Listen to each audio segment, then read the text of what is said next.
안녕하세요. 오늘도 사연살롱을 찾아주셔서 감사합니다. 저는 30대 헤어 디자이너로 일하는 여자입니다. 저희 가게에 오시는 손님 중에 이곳 사연글을 자주 보시는 분이 한 분 계세요. 처음엔 손님의 권유로 함께 사연글을 봤는데 이젠 제가 찾아보게 되었고, 그렇게 사연글을 듣다 전 저의 잊지 못할 20대의 일이 떠올라 이렇게 조심스레 사연을 적어봅니다. 부모님이 중학교 1학년 때 이혼을 하셨어요. 매일매일 전쟁처럼 싸우는 부모님을 보면서 저렇게 살 거면 그냥 이혼을 하지, 왜 같이 살면서 서로 못 잡아먹어 안달을까? 하며 이해를 못했습니다. 그 즈음이 제가 사춘기였는데 하나뿐인 딸의 사춘기보다 당신들의 치열한 싸움이 중요했던 부모님은 저는 안중에 없었어요. 그때 전 철이 빨리 들었는지 사춘기도 집안 분위기 파악하며 부릴 수 있는 거라는 생각을 하게 되었습니다. 주변 어른들은 저에게 주인은 다른 애들이랑 다르게 철이 들어 예쁘네, 부모님이 참 좋아하시겠다 라며 모르는 소리를 가끔 하셨고, 전 그럴 때마다 그냥 미소만 살짝 보이고 그 자리를 피해버렸어요. 저희 아빠는 건설 현장에서 일하는 노동자였고, 엄마는 동네 제법 큰 마트에서 아르바이트를 하고 계셨죠. 두 분의 싸움의 원인은 늘 돈이었어요.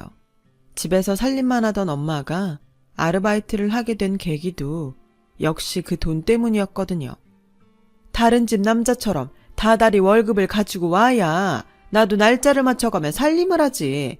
이건 뭐 들쑥날쑥 돈도 왔다 갔다 도저히 불안해서 살 수가 있나? 이렇듯 두 분의 싸움은 저희 아빠가 월급을 제때 그리고 일정하게 가져오지 않은 것이 원인 같아 보였습니다.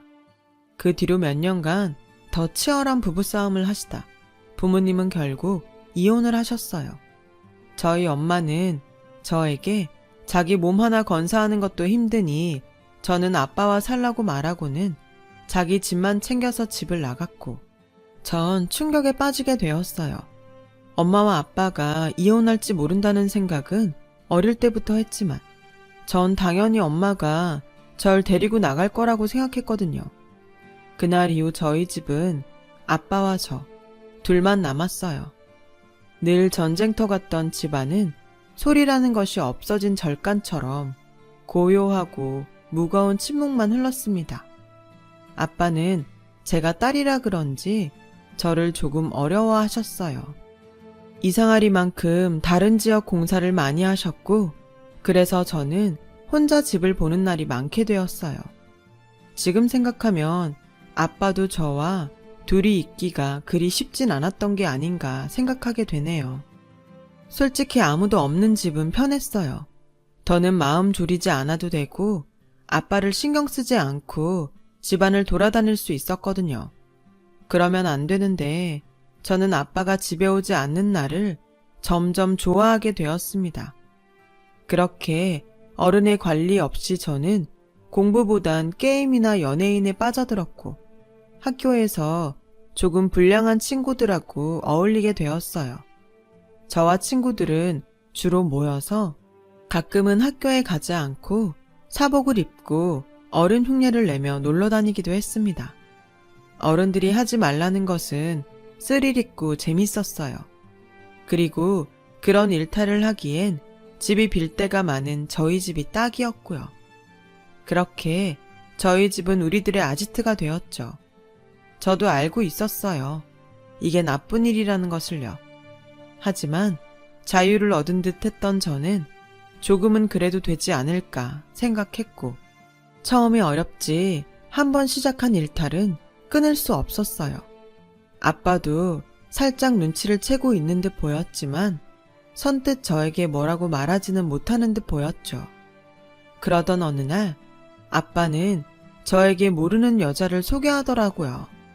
곧이어 그 여자가 저의 새엄마가 될 거라고 통보했고요. 저는 예상하지 못한 일이라 당황했는데, 그런 저를 보며 새엄마가 될 여자는 너 생각보다 귀엽게 생겼구나. 잘 부탁해. 라며 저에게 먼저 손을 내밀었어요. 그 손을 잡지 않았어요. 그리고 제가 할 수 있는 최선의 반대를 했어요. 하지만 그런 저의 반대는 아무런 소용이 없었고 전 아빠의 결혼식에 참석해야 했어요. 저희 친엄마는 아빠의 재혼 소식을 어떻게 들었는지 저에게 이혼하고 처음으로 연락을 하셨어요. 그러고는 새엄마라는 사람은 어떤 여자냐며 꼬치꼬치 캐물었는데요. 전 그런 엄마에게 그냥 나도 엄마랑 살면 안 돼? 아빠 집에 안 들어오는 날도 많은데 모르는 아줌마랑 어떻게 둘이 있어? 라고 동문서답하며 애원했죠. 엄마는 예상대로 형편이 여의치 않아 힘들다며 혹시 새엄마가 괴롭히면 언제든지 연락하라고 말하곤 전화를 끊었어요. 그리고 제가 걱정했던 대로 아빠의 부재 속에 새엄마와 저 둘만 집에 있는 나날이 되었습니다. 어느 날 전 그 상황을 피하고자 저녁에 친구 집에 가서 잘 생각으로 간단히 짐을 싸서 방에서 나왔어요.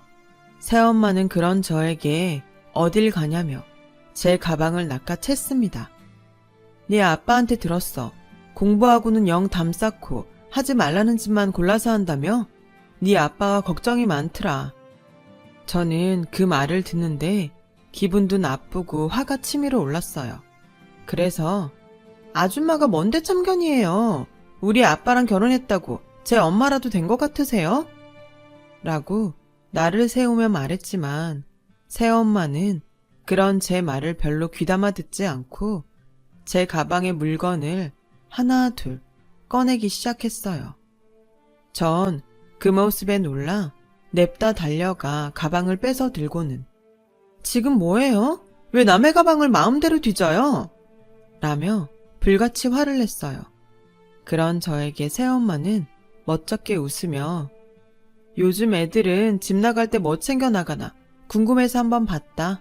뭘 그렇게 성질을 부리니?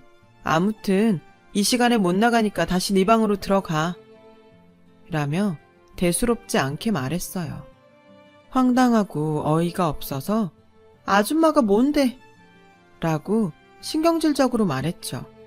새엄마는 제 말이 끝나기도 전에 뭐긴 네 엄마지. 솔직히 나도 엄마라는 말이 낯간지러운데 어쩌겠어. 너랑 나랑 그렇게 서로 묶인 사이인데 너 안 잡아먹으니까 좋은 말 할 때 들어가서 자라. 상대도 되지 않는다는 말이 있죠. 전 그날 그 말이 어떤 뜻인지 몸소 체험하게 되었어요. 한마디로 새엄마의 기세에 눌려 전 방에 들어갔어요. 싱숭생숭한 마음으로 오지도 않는 잠을 청했습니다. 머릿속으로 아빠는 도대체 저 여자 어떤 점이 좋아서 결혼까지 했을까? 고민하면서요. 다음날 아침 씻기 위해 거실로 나왔어요. 아침부터 새엄마를 보고 싶지 않다는 생각으로요. 그런데 제 눈에 띈 건 식탁 위 5만원짜리 지폐와 쪽지였어요. 쪽지엔 내가 쓰던 신용카드 정지했다. 앞으로는 용돈 받아서 써. 한 달에 5만원이면 괜찮지? 라고 적혀 있었어요. 제가 들고 다니는 신용카드는 집을 자주 비우는 아빠가 준 것이었는데 아침부터 화가 치밀어 새엄마를 찾았지만 집안을 다 뒤져도 새엄마는 보이지 않았어요. 전 하는 수 없이 씩씩거리며 5만원을 주머니에 챙겨 집을 나왔습니다. 학교에 도착해서 저는 친구들에게 제가 겪은 황당하고 짜증스러운 일들을 이야기했어요. 친구들은 신용카드가 정지되었다는 제 말에 얼굴빛을 바꾸더니 그 뒤로 저를 상대해주지 않더군요. 서로 비밀을 공유하고 하지 말아야 할 일탈도 함께한 친구들인데 그 친구들은 절 친구로 생각하지 않은 모양이었어요. 저는 심한 배신감에 우울증이란 감옥에 갇히게 되었어요. 이 일의 원인인 새엄마와 그리고 그런 새엄마를 데리고 온 아빠를 용서하지 못한 채 방문을 잠그고 나오지 않게 되었습니다. 그렇게 보름을 지내니 학교에선 무단결석이 많아지고 있다며 연락이 왔고 전 될 대로 되라는 심정으로 모른 척 했어요. 그러던 어느 날 갑자기 제 방문을 망치로 때리는 소리가 들리기 시작했고 방문은 요란한 소리를 내며 부서졌습니다. 정말 놀라고 당황했는데 제 눈에 곧 망치를 손에 든 새엄마의 모습이 보였어요. 지금 뭐 하는 거예요? 왜 멀쩡한 문을 부시고 난린데? 저는 있는 힘껏 소리를 질렀어요. 하지만 새엄마는 눈 하나 깜짝하지 않으면서 제 머리통을 정말 세게 손으로 내리치더라고요. 거짓말 조금 보태서 전 그날 별을 본 것 같았어요. 정신도 좀 희미해지는 것 같았고요. 그깟 일로 방구석에 처박혀서 너야말로 뭔 청승인데 오늘 학교 가서 얘기 다 들었어. 넌 등신처럼 돈 보고 만난 걔들이 친구라고 생각했어?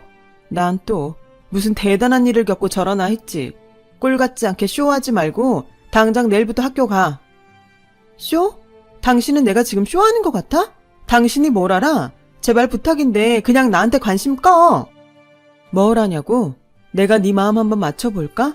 너 배신감에 성질났다가 내가 뭘 할 수 있나 무기력해지고 앞으로 학교에 어떻게 다닐까 걱정되다가 짜증나서 그냥 다 포기하고 싶고 친엄마한테 같이 살자고 하고 싶지만 다시 버림받을까봐 무섭지? 저는 아무 말도 하지 못했어요. 무슨 쪽집게 무당처럼 제 마음을 술술 읊는데 얼굴이 다 화끈거리기 시작했어요. 그런데 그 뒤에 새엄마의 말은 저를 더욱 당황하게 했습니다. 나도 다 겪어봐서 알아. 엄마라고 생각하지 않아도 돼. 그냥 네가 지금 겪는 일들 미리 먼저 겪은 사람이라고 생각해도 된다고. 싸가지 없게 굴어도 되니까 보는 사람 짜증나게 숨지 마. 그래봤자 네 손해야. 전 눈물이 나왔어요. 제 마음속이 모두 까발려진 듯한 기분에 그냥 눈물만 마구 났습니다. 당당하게 내일 학교 가. 그리고 필요하다면 너 학교 끝날 때 내가 교문 앞에서 기다려줄게. 내가 그년들 가만 안 둘 거야. 새엄마는 화를 내는 듯 장난을 치는 듯 제 앞에서 오버하며 큰 소리로 말했고 전 눈물이 계속 나는데 저도 모르게 웃음이 나왔어요. 이제 좀 웃네. 왜? 이제 네 편 하나 생긴 것 같아서 마음이 놓여? 사실 내가 너한테만 얘기하는 건데 나 학교 다닐 때 장난 아니었다. 어줍잖게 각 잡던 애들도 내 앞에선 쩔쩔 맸어. 너 지금 네 뒤에 얼마나 든든한 백이 있는 건지 모르지? 안 그래도 모범생은 아니겠지. 짐작은 하고 있었어요. 뭐? 암튼 나 믿고 학교 가서 걔네들한테 하고 싶은 거 다 하고 와. 찌질하게 눈치 보지 말고. 정말 하고 싶은 거 다 해도 돼요? 그렇다고 경찰서는 가지 말자. 내가 아주 그런 서자로 끝나는데 별로 안 좋아해. 저와 새엄마는 동시에 웃었습니다. 전 그날 처음으로 새엄마의 웃는 얼굴을 봤어요. 친엄마한테도 느껴보지 못한 내 편이라는 기분에 제 마음은 부서진 제 방문처럼 새엄마에 대한 마음의 문이 부서지기 시작했죠. 다음날 용기를 내서 학교에 갔어요.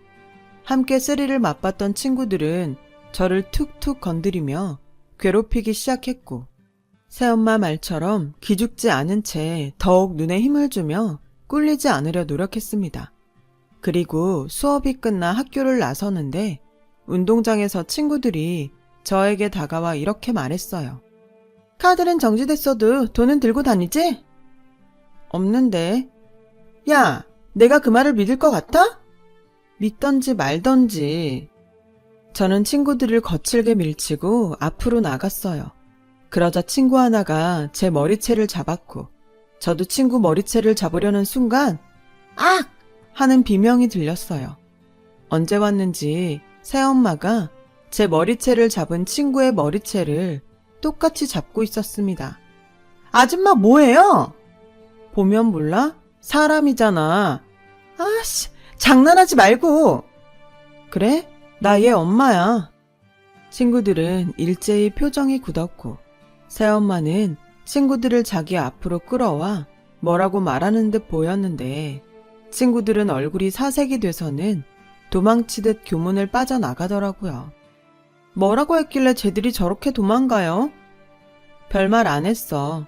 앞으로 너 건드리면 내가 여기에다 지나가는 사람들 다 보게 이름이랑 학년반 빨간색으로 써서 플랜카드 달아놓는다고 했지.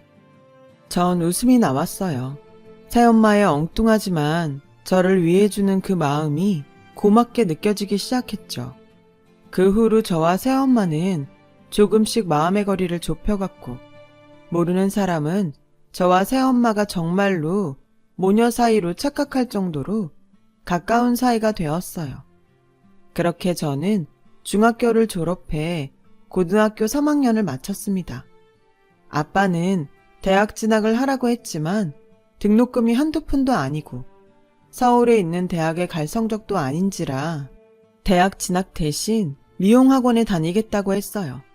하지만 아빠는 우리나라에선 대학을 나오지 않으면 사회생활을 할 수 없다고 강하게 반대를 하셨고요.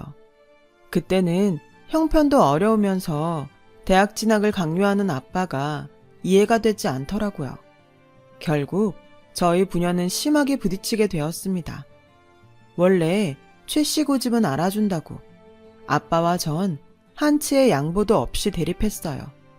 그런데 의외의 복병으로 등장한 새엄마는 왜 애 인생에 이래라 저래라 하지? 자기가 대신 살아줄 거야? 싸울 일도 아닌데 하루 이틀도 아니고 혹시 심심해? 하며 저에게 윙크를 살짝 날리고 제 편에 서서 아빠에게 말을 해줬어요. 순간 아빠는 헛기침을 몇 번 하고 민망한지 담배를 가지고 밖으로 나갔고 새엄마는 저에게 자기 신용카드를 주며 내일 학원에 가서 등록하고 오라고 했어요. 그때 처음으로 고맙다고 이야기했고 새엄마는 웃으며 열심히 하라고 말해 주었어요. 전 그렇게 사회에 첫 발을 내디뎠어요. 미용실 막내 스텝으로 청소부터 가게의 모든 잡일은 제 몫이었고 아침부터 저녁까지 다리가 퉁퉁 부을 만큼 전 열심히 했어요. 그리고 모두 퇴근하면 청소와 함께 커트 연습과 파마 마는 연습을 거의 매일 했는데 그러던 어느 날 처음 본 손님이 가게 문을 두드렸습니다. 혹시 지금 머리 자를 수 있어요? 죄송해요. 저희 영업시간이 끝났어요. 내일 오전이나 아니면 저녁 8시 이전에 다시 방문해주세요. 죄송한데 제가 내일 중요한 미팅이 있어서요. 지금 꼭 잘라야 하는데 이렇게 부탁드려도 어려울까요? 죄송합니다. 이미 디자이너 선생님들이 모두 퇴근하셨어요. 아, 그래요? 죄송하지만 그쪽은 디자이너가 아니신가요? 네, 전 아직 스텝이라서. 전 말끝을 흐렸어요. 딱히 그럴 이유는 없었는데도요. 그러자 남자는 제 손에 든 가위를 가만히 쳐다보곤 이렇게 말했습니다. 괜찮으니까 단정하게만 좀 부탁할게요. 제 머리를 저기 마네킹 머리라고 생각하고 편하게 잘라주세요. 네? 너무 놀랐어요. 가끔 늦은 시간에 오시는 손님은 있었지만 스텝이라고 말한 저에게 머리를 해달라고 하는 손님은 없었거든요. 곤란하다고 했어요. 혹시라도 제가 잘못해서 머리가 이상해지면 안 되니까 그럴 수 없다고 단호하게 말했습니다. 그러자 남자는 괜찮아요. 원래 초보 운전이 더 안전하잖아요. 괜히 하는 소리 아니고 제가 정말 지금 머리를 자르지 않으면 곤란해서 그래요. 라고 막무가내로 안으로 들어왔습니다. 전 어쩔 줄 몰라서 망설였어요. 남자는 웃으며 괜찮다고 혹여 정말 머리를 망치더라도 자긴 절 원망하지 않겠다고 저에게 다짐을 하더라고요. 조심스럽게 남자의 머리에 빗질을 했고 차분히 그리고 조금씩 머리를 잘라 돌이킬 수 없는 실수를 하지 않으려고 몇 번이고 확인하며 머리를 잘랐어요. 얼마나 긴장을 했는지 손에 다 땀이 났고 1시간도 훌쩍 넘었어요. 다행히 남자분의 머리를 망치지 않고 무사히 커트를 끝냈고 남자는 돈을 내겠다고 했지만 전 스텝이라 괜찮다고 사양했습니다. 그럼 내가 너무 미안한데. 괜찮아요. 전 정식 디자이너도 아니고 아마 원장님이 아시면 혼날 것 같아요. 그럼 제가 돈 안 주면 안 혼나요? 가끔 연습 삼아 친구들 머리 잘라주거든요. 혹시 물어보시면 그렇게 말하려고요.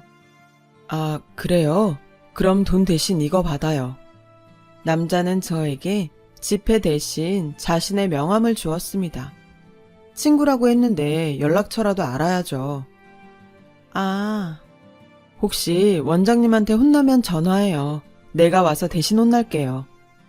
남자는 그렇게 고맙다며 몇 번이나 말하고 가게를 나갔어요. 나중에 거울을 통해 제 얼굴이 잔뜩 붉어져 있다는 것을 알았어요. 집에 돌아온 전 남자의 명함을 계속 보고 또 봤어요. 회계사 고원준. 돈은 받지 않았지만 제 첫 번째 손님이라는 생각에 전 그 이름을 몇 번이고 불러봤죠. 그때까진 우리가 또 볼 일이 있을까? 하고 생각했어요. 하지만 그 후로 한 달에 한 번은 꼭 보는 사이가 되었습니다. 물론 그때마다 돈이 아닌 다른 걸 받았어요. 돈만 아니면 괜찮죠? 친구가 빈손으로 오기 그래서 치킨 한 마리 사왔어요. 오늘은 오는데 아이스크림이 너무 먹고 싶잖아요.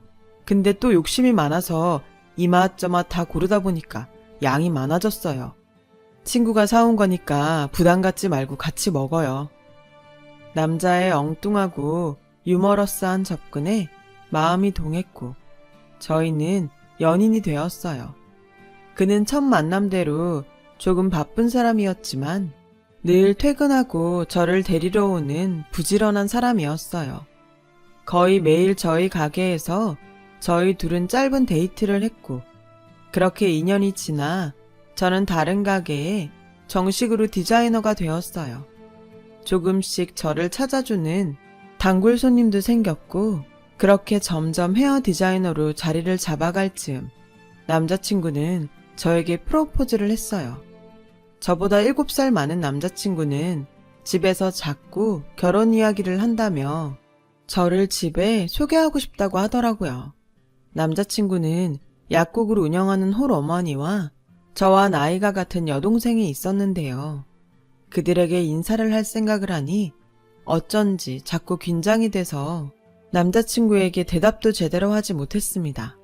집으로 돌아와 새엄마에게 남자친구에게 프로포즈 받은 이야기와 그 사람 집에 인사를 가야 하는데 긴장이 돼서 대답을 제대로 하지 못했다는 이야기를 했어요. 그러자 새엄마는 뭘 그렇게 쫄아있어. 나 같으면 좋아서 춤이라도 추겠네. 가서 인사했는데 나 싫어하면 어떡해? 널 왜 싫어해? 난 대학도 안 나왔고 남친은 회계사인데 난 미용사고. 그래서 꿀려? 좀 둘 다 사짜 직업인데 뭘 꿀려. 농담해? 회계사랑 미용사가 같은 급은 아니잖아. 그게 뭐 직업의 급이 어딨냐. 다 먹고 사는 직업이지. 새엄마는 늘 그렇듯 단순하지만 확실하게 저의 등을 밀어주었어요. 그 말에 용기를 얻어 남자친구의 가족들을 만나러 그의 어머니 댁에 갔습니다. 어서 와요. 우리 원준이가 결혼할 아가씨를 데리고 온다고 해서 내가 얼마나 기다렸는지 몰라요. 안녕하세요. 최주희라고 합니다. 걱정과 달리 남자친구의 어머니는 저를 반갑게 맞아주셨어요. 저랑 동갑인 여동생은 약속이 있어 다음에 봐야 할 것 같다고 했고 저희는 어머니가 차려준 저녁상 앞에 앉았죠. 깔끔하고 멋들어지게 잘 차려진 음식 앞에 저는 입을 딱 벌리고 감탄을 했어요. 그런 제 모습에 그의 어머니는 고운 미소를 보내주셨어요. 그 순간 저는 괜한 걱정을 했구나 하며 안도감이 들더라고요. 그렇게 단란하게 맛있는 저녁 식사를 이어갈 즈음 집 현관문 열리는 소리가 들리며 남자친구의 하나밖에 없다는 여동생을 만나게 되었습니다. 그리고 전 눈앞이 캄캄해졌어요. 남자친구의 여동생은 한때 저와 일탈을 함께 했고 나중엔 절 괴롭히다 저희 새엄마 때문에 교문 밖으로 도망치던 친구 중에 한 명이었죠. 그 아이도 저도 시간이 조금 지났지만 분명 서로를 알아봤고 저희 둘은 아무 말도 하지 못한 채 놀란 얼굴로 서로를 쳐다봤어요. 최주희? 은하야, 오랜만이다. 저희 둘은 어색하게 인사를 했고 남자친구와 그의 어머니는 신기한 인연이라며 호들갑을 떨었어요. 시간이 어떻게 흘러가는지도 모른 채 표정을 잃고 어색한 미소만 동동 얼굴에 띄었습니다. 어디 불편해? 남자친구는 제 안색이 별로라며 걱정했고 그의 어머니는 방에 들어가 물과 알약을 가져오시며 내가 종종 소화 안 될 때 먹는 거예요. 라고 말씀하셨어요. 약으로 해결될 일이 아닌데. 그래도 약을 받아 먹고 곧 그 집을 나왔어요. 그리고 저를 집에 바래다 주겠다는 남자친구에게 저와 은하의 사이를 이야기했죠. 남자친구는 놀라는 눈치였어요. 남자친구의 말을 들으니 그 친구는 집에서 순하고 겁도 많은 막둥이였고 그런 일은 상상조차 할 수 없는 일이라며 제 말을 믿지 못하는 눈치였죠. 전 집에 와서 괜히 이야기했나 싶었어요. 남자친구 집에 인사를 다녀온 것을 아는 새엄마는 궁금한 눈치였는데 차마 그때 날 괴롭히던 애가 남자친구의 동생이라는 말은 못하겠더라고요. 그리고 다음날 저는 뜻밖의 남자친구 어머니의 전화를 받게 되었습니다. 내가 일하는데 전화해서 미안해요. 내 마음이 조금 급해서 혹시 이따 오후에 잠깐 볼 수 있을까요? 내가 할 이야기가 있어서. 올 것이 왔구나 싶은 생각에 알겠다고 했어요. 사실 친구와는 예전에 있었던 일이고 앞으로 잘 지내면 되지 하는 마음으로 그의 어머니와 잘 이야기해보고 싶어 가게 실장님께 이야기를 하고 그의 어머니를 만나러 근처 카페에 갔습니다. 시간 오래 뺏지 않을게요. 단도직입적으로 난 이 결혼 허락 못해요. 네? 혹시 은하가 무슨 얘기하던가요? 사실 그것도 그거지만 나 솔직히 아가씨 우리 애 짝으로 맞지 않는다고 생각했어요. 원준이가 아가씨 한 번만 보라고 하도 이야기해서 한번 본 건데 마침 우리 딸애랑도 불편한 사이라고 하니 그냥 서로 인연이 아니었다고 생각해요. 원준 오빠도 같은 생각인가요? 그것 때문에 좀 부탁하고 싶은데 그의 어머니는 저에게 남자친구에게 헤어지자고 말해달라고 부탁하셨어요. 마침 친구 문제도 있으니 겸사겸사 잘 되지 않았냐며 서로 불편하게 끝내지 말고 좋은 인상으로 끝낼 수 있었으면 좋겠다고 하셨죠. 전 이 상황에 어떻게 말해야 할지 가슴이 뛰어 아무 말도 못했고 그런 저를 보며 그의 어머니는 답답한 듯 연달아 맹물만 들이키며 내 말이 혹시 언짢았어요? 아니면 기대랑 달라서 실망했나? 라고 혼잣말을 이어가셨습니다. 이런 말 정말 하고 싶지 않은데 아가씨로선 우리 애 놓치고 싶지 않겠지. 근데 입장 바꿔 생각하면 내가 아가씨 같은 며느리 얻으려고 나 혼자 우리 애 그렇게 공부시킨 거 아니거든. 듣자 하니 아버지는 막노동에 엄마는 새엄마라며. 정말 이건 너무 염치 없는 거지. 안 그래 아가씨? 고상하게 목소리 하나 높이지 않으며 어쩜 저리 잔인한 소리를 할 수 있을까. 전 더는 어렵겠다고 생각하고 알겠다고 말하려고 입을 열었어요. 하지만 그때 무슨 개똥 같은 소리야? 어디서 자꾸 고상한 개가 똥을 싸나 했더니 여기였네. 제 뒤쪽에서 저희 새엄마 목소리가 들렸습니다. 저는 놀라서 뒤돌아봤어요. 엄마가 여기 왜 있어? 커피숍에 커피 마시러 왔지. 남의 집 부모 호구조사하지 말고 당신 애들이나 잘 간수해요. 그 딸내미는 이제 술 담배는 끊었나? 술 담배보다 인성은 좀 나아졌나 모르겠네. 아들 가지고 장사하는 엄마 밑에서 컸으니 뭐 나아졌을 것 같진 않지만. 뭐예요? 그의 엄마는 저희 새엄마의 가시돋친 말에 발끈해서 자리에서 일어났고 곧 새엄마 입에서 너 혹시 노은자니? 라고 놀라는 듯 그의 어머니에게 가까이 다가갔고 그의 어머니 표정은 심하게 일그러지기 시작했습니다. 맞구나. 남의 남편 뺏어서 도둑 결혼했다고 하더니 야, 내가 더 싫다. 그 남편 결국 본처한테 다시 돌아갔다고 하던데 어디 남의 귀한 딸한테 막말이야? 귀한 딸? 너야말로 위선 떨지 마. 네 친딸도 아니잖아. 그리고 귀하긴 뭐가 귀해. 고작 남의 머리나 만지면서 푼돈이나 버는 주제가? 너 말 다 했어? 고작 아들 가지고 장사나 하는 주제에 지금 뭐라는 거야? 저희 새엄마는 테이블에 있던 물잔을 그의 어머니 얼굴에 강렬하게 퍼부었고 갑작스러운 물세례에 놀란 그의 어머니는 놀란 입을 다물지 못했어요. 너 지금 나한테 물 뿌렸니? 어릴 때 막 나가는 버릇 나이 먹고도 못 고쳤구나.